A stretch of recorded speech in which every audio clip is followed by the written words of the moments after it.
වතුර ඕන මිනිස්සුන්ට ගම් වතුර ඕනේ. කරුණාව ඕනේ. දැන් ඔය මොකද වෙලා තියෙන්නේ? අපිට පුළුවන් ද මේ ලෝකේ තියෙන ප්‍රශ්න සේරම විසඳන්න? අපි දන්නේ තථාගතයන් වහන්සේට උදේ පාන්දර නැගිටලා හැමදාම සුනීතලා සෝපාකලා වගේ හොයාගෙන යන්න ගියා නම් මොකද වෙන්නේ? ජීවිතේට බණ කියන්න හම්බ වෙනවා.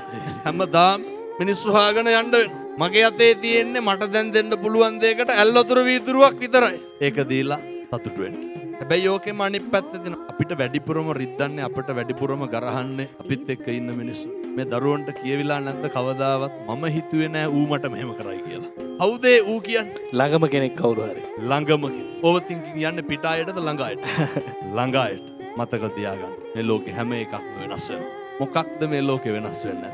වෙනස් වීම දරා ගන්න පුරුදු වෙන්න. පූජ්‍ය කත්නෝරුවේ සිරිධම්ම හිමියන්ගේ සුසංවාදී තුරුණු සභාව තුරුණු සිත උඳුව පුරපසළොස්වක පොහෝ දින සවස 4:30ට සේරුවිල මංගල මහා සෑරදුන් අභියස සිට සජීවීව